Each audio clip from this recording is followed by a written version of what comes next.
Anjing nge-lag. Oke. Sudah ada notifnya kok. Ada notifnya ada, Mas? Ada notifnya. Ada. Siap.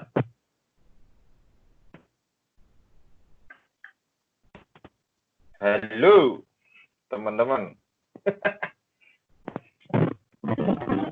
Bersama Dika Alfa dan juga Mas Lanjar.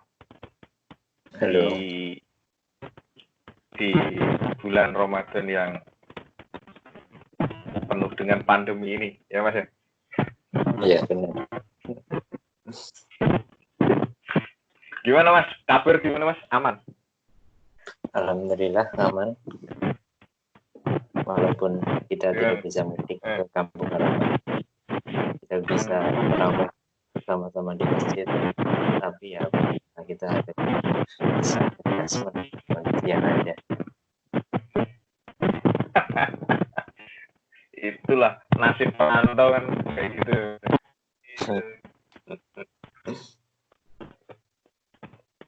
Di mana? Berarti di Jakarta, Jaksel ya Mas ini ya? Jaksel. Di Jakpus. Jakpus. Ya, pokoknya hampir. Oh, Mas Lanjar itu bukan Jaksel. Bukan, itu kerjanya Jaksel, tapi tinggalnya di Jakpus. Oh, bukan anak selatan gitu, katanya kan anak selatan. Enggak. Walaupun banyak menghabiskan waktu di selatan, tapi ngomongnya enggak which is. Oh, enggak which is. Tapi bahasa daerah masih ke bawah kan Mas? Oh, tetap Jawa karena lingkungannya memang banyak Jawa. Oh, rata-rata temen iya Jawa juga ya Mas ya? Paling ya. Karena di lingkungan kerja kan memang kebanyakan masih menggunakan bahasa Jawa.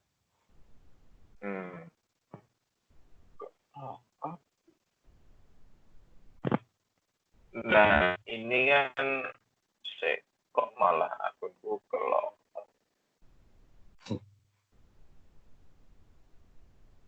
Nah, ini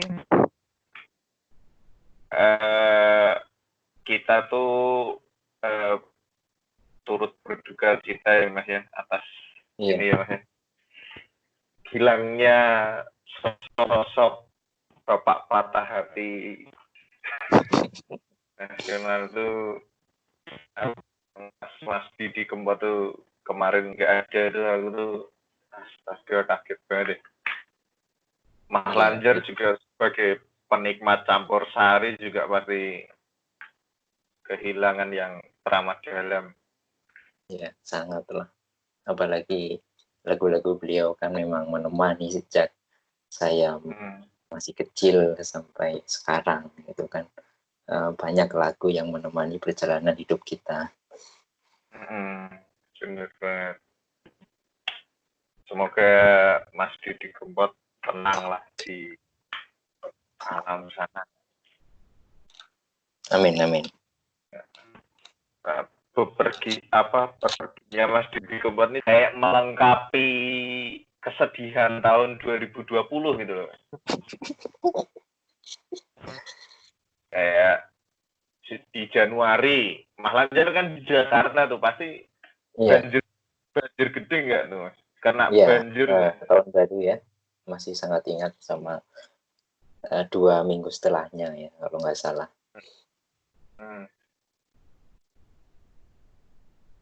Itu pas tahun baru gitu kan, pas tahun baru tuh ya kayak gitu. Terus di susul Februari tuh nih udah mulai ya ini pandemi yang lagi kita hadapi gitu Mas. Iya, tapi di bulan Februari kita masih kebal karena makanannya sego kucing. Di bulan Februari. Baru di 2 Maret itu aku bener-bener pasien 1, pasien 2. Itu bahkan di bulan yang itu lagi ngurus perizinan itu virusnya ke sini. Agak sulit memang. Iya. Kena ini ya, birokrasinya berbelit-belit emang kan biasanya. Nah itu terus dilanjut, terus kemarin Glenn Fredly, nah sekarang Mas Didi Kempot, ya wah udah. Terus sekarang pandemi masih ada lagi, malah ada yang wacana dilonggarkan tuh, bener nggak sih Mas? Bener kan ya? Ingin dilonggarkan, kurang tahu juga sih itu. Ya, kebanyakan terakhir kan pesawat bisa terbang kembali setelah beberapa hari sama sekali nggak ada penerbangan, tapi tetap mengikuti protokol kesehatan dan tidak untuk tujuan mudik tapi untuk tujuan bisnis, dan itu harus melengkapi beberapa persyaratan. Jadi nggak bisa orang umum pengen pulang kampung terus pakai pesawat, itu nggak bisa. Aku juga nggak pernah mudik, maksudnya aku kalau mudik juga gitu. Nah, apa yang PSBB dilonggarin ini Mas, ini sebenarnya PSBB itu udah longgar terus dilonggarin kalau karena di daerah di tempatku sendiri itu kayak ya masih kayak hidup normal aja gitu, kayak nggak ada apa-apa, kayak nggak ada pandemi ini di tempatku. Tentu saja beda kan sama di ibu kota kan beda kan. Kayak gimana tuh di ibu kota? Kalau di kota tempat-tempat yang biasa, tempat pasar, mall, stasiun, terminal itu memang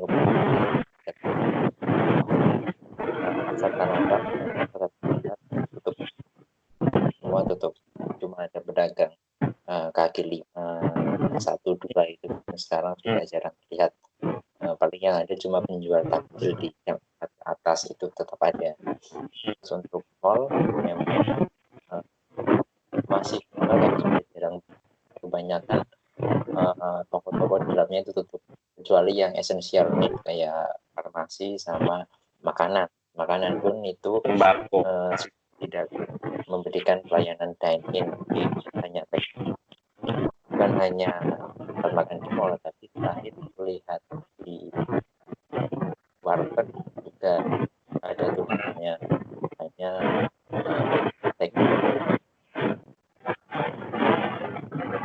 terus untuk sebenarnya kan masih berjalan, masih tetap, tapi jadwalnya tidak sepadat hari normal. Itu melakukan random sampling, rapid test ke penumpang.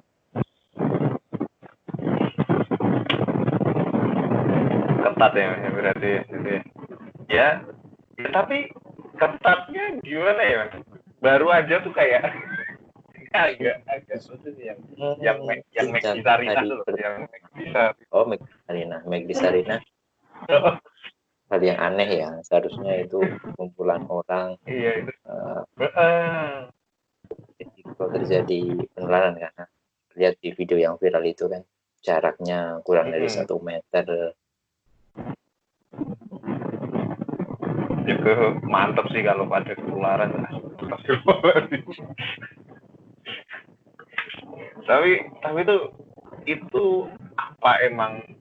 Tapi Mas Lanjar kan waktu itu kantornya dekat situ nggak ya Mas? Yang pas di kantor yang dulu itu dekat situ kan? Itu daerah kekuasaan. Itu ibaratnya burjo apinya kalian lah untukku. Oh, jadi tempat nongkrongnya anak-anak tamrin apa gimana? Anak-anak tamrin anak-anak tamrin.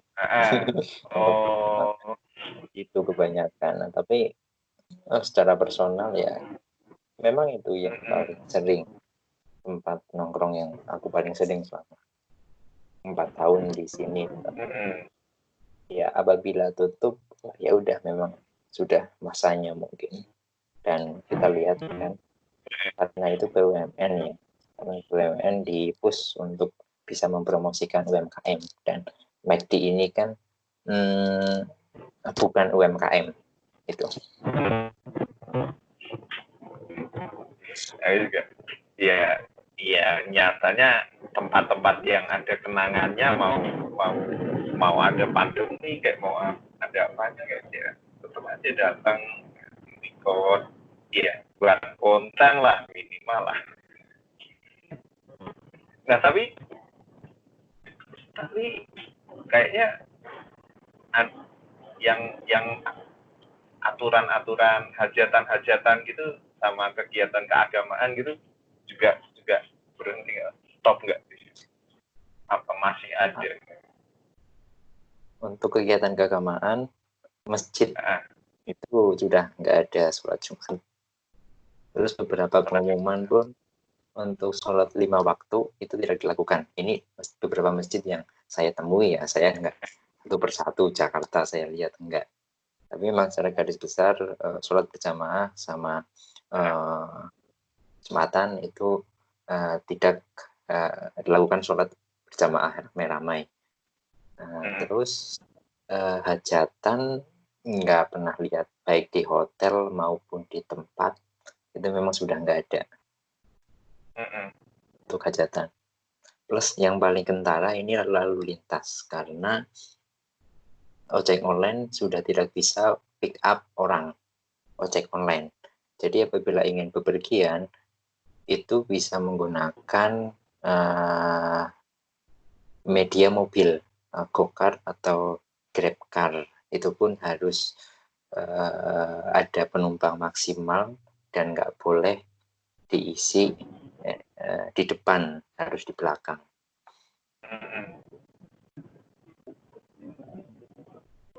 Termasuk yang ya larangan mudik juga kan ya, itu ya, tuh larangan. Kayak yang sebelum-sebelumnya yang sebelum ada larangan mudik ini itu yang pada pulang tuh ini loh Mas, yang lolos, yang istilahnya lolos sebelum larangan mudik itu banyak loh yang ini habis pulang dari ini akhirnya positif gitu ya. Di tempatku tuh ada, di Kendal tuh ada Mas, ada ini habis pulang dari Jakarta tuh terus kena terus positif, sempat lolos. Terus ada yang nggak cuma ada di yang Kendal, kayak hampir setiap kabupaten di mana aja sih ya, Jawa Tengah pasti ada yang positif karena dari zona merah, salah satunya dari Jakarta. Termasuk yang ini kayak kan kalau kayak di tempatku nih kayak kan nggak ada larangan mudik gitu ya Mas. Tapi ada yang namanya misalnya dari aku nih misalnya di sini terus mau keluar kota, habis dari luar kota balik lagi itu harus mengkarantina diri sendiri selama 14 hari. Oke. Dan bahkan aku agak ini di tempatku tuh balai desa sama puskesmas pembantu tuh dijadiin tempat karantina. Di depan rumahku persis itu sama. Ada kayak gitu.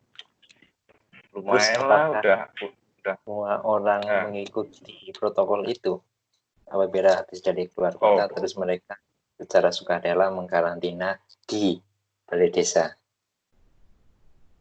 Oh, jelas tidak. Jelas. Ya sekarang kayak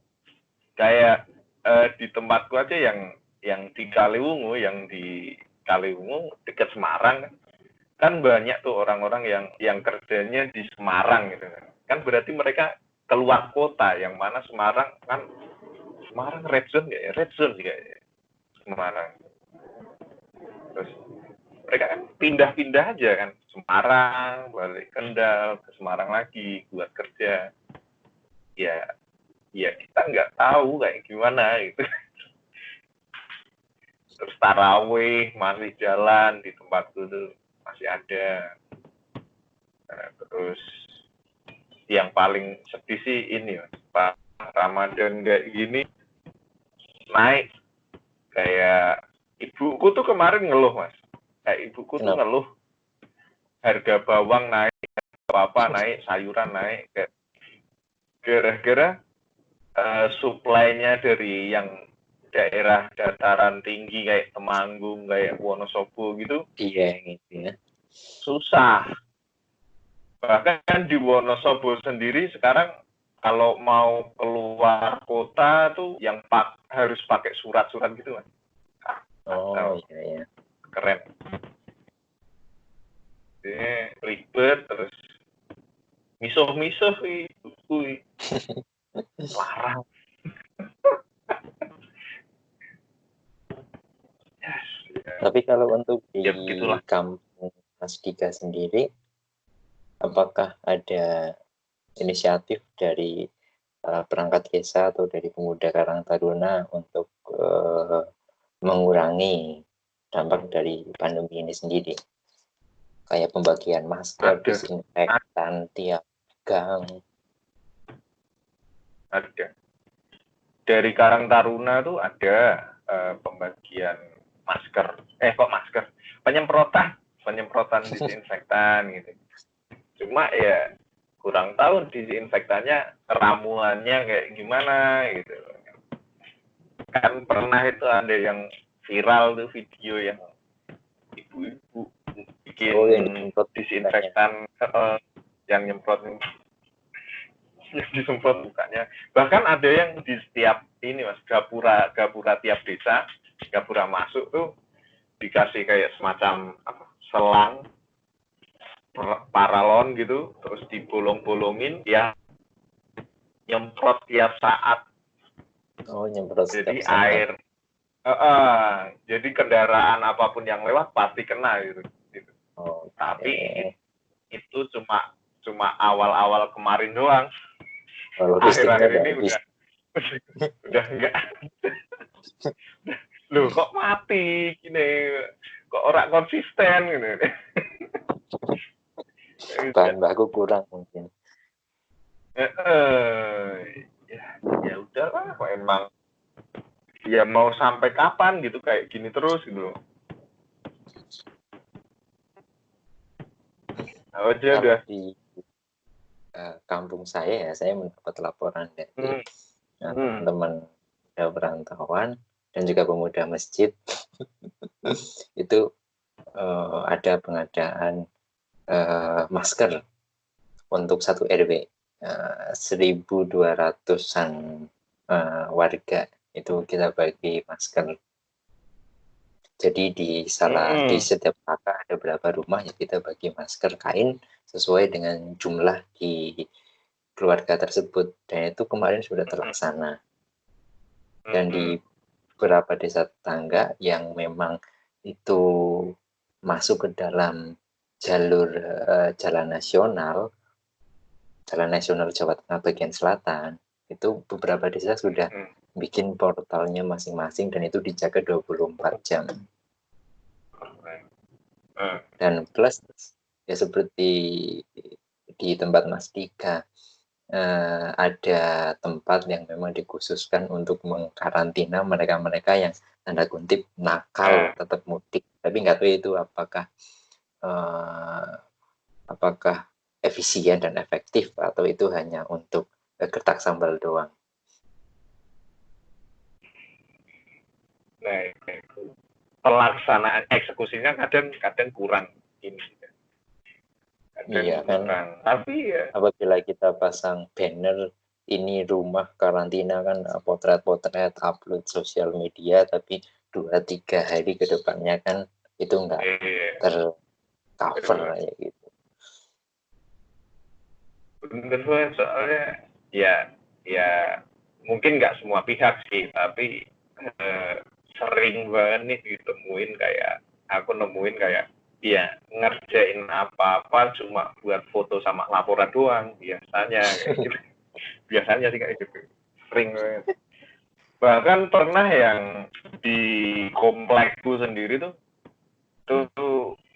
kayak nyemprot tuh ya cuma nyemprot, yang penting ada dokumentasinya gitu. Aku pas itu kesel banget ya. Jadi tuh ada anggaran, ada agenda nyemprot disinfektan di komplek. Terus aku tuh nggak tahu, katanya jam segini mau ada penyemprotan. Pas tak tungguin kok nggak datang. Taunya aku ngobrol sama tetangga, taunya katanya udah. Kok nggak diberitahu, nggak ada orang mau masuk gitu kan, padahal mau tak suruh nyemprot seluruh rumah gitu loh. Ternyata laporan tetangga ini dia bilangnya cuma ya gimana mau nyemprot depan rumah, orang yang disemprot depan doang cerit gitu. Aduh. Ya itu inilah serba-serbi COVID-19. Iya, apalagi kalau di ibu kota kan antara hari normal dengan hari-hari PSBB kan memang kontras sekali, terutama di jalan-jalan ya. Hampir tidak ada kemacetan yang terjadi.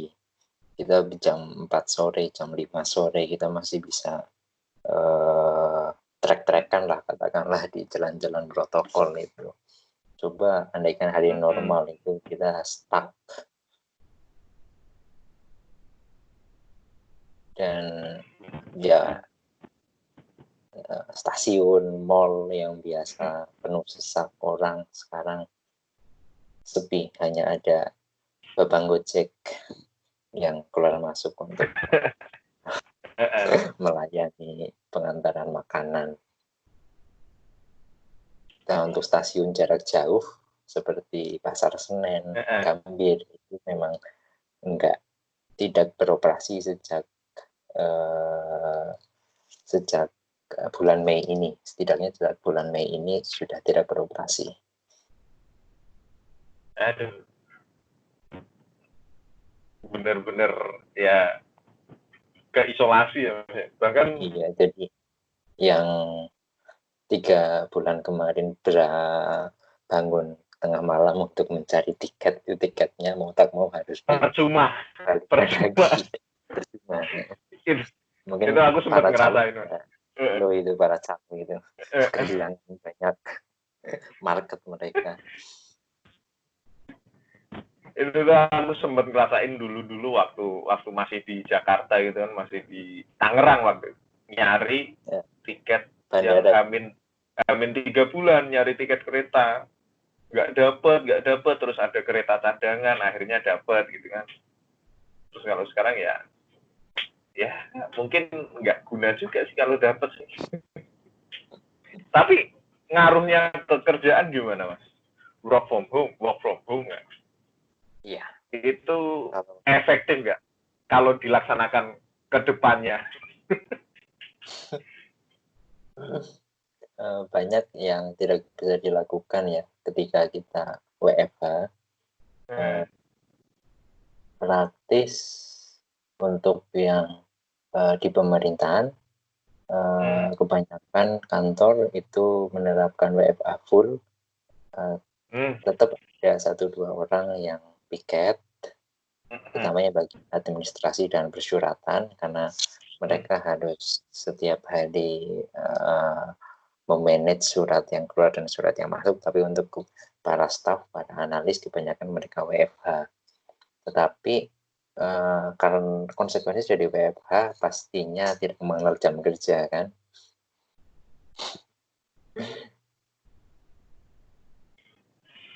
Dan untuk beban pekerjaannya tetap sama. Terus meetingnya juga hampir setiap hari kita melakukan Zoom meeting. Ya. Halo. Error. Nah, aman. Poor connection.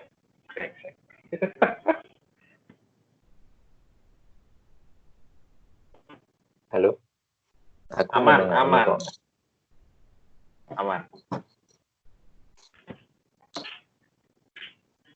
Lanjut.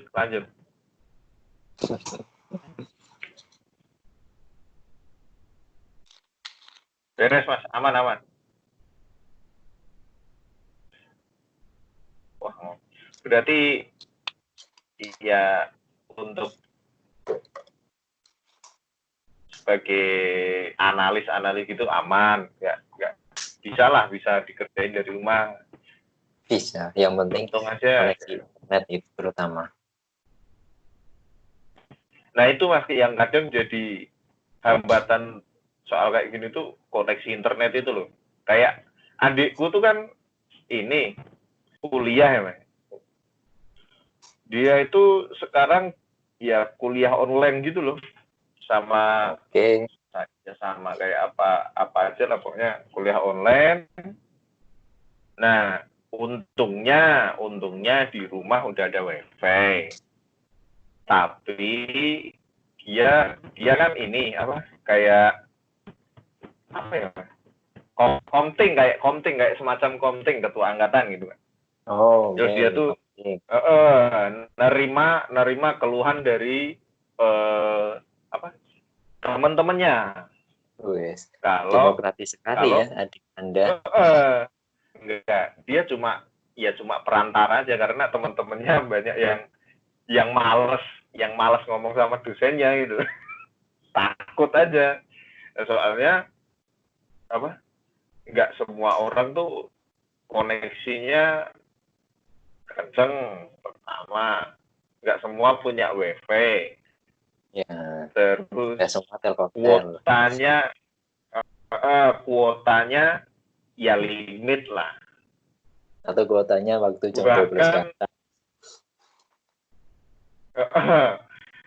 Triaon misalnya pakainya Triaon gitu kan susah gitu Mas.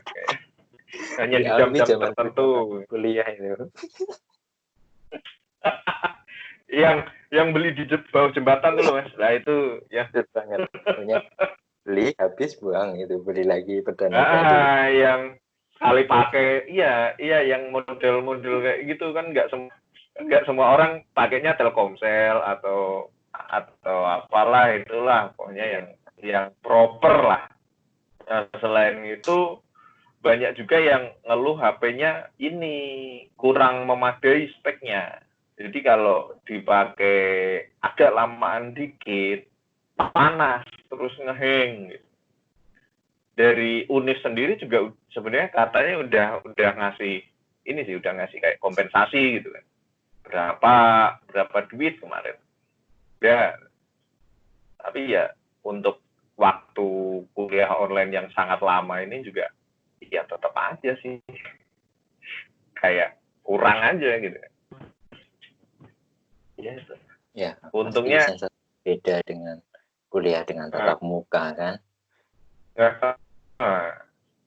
Coba di zamannya Mas Lanjar dulu, apa zamanku gitu kan pasti kayaknya nggak mungkin nggak sih? Nggak mungkin ya. Karena dulu pun Android masih durung kusum ya, masih jarang dipakai oleh para mahasiswa. Itu masih memakai SMS.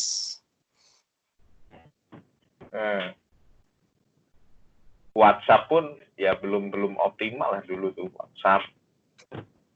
Belum, Jangan kan itu kuliah online kan.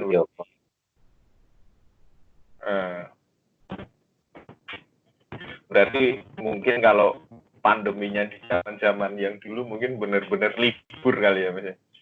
Iya, benar-benar libur total ya.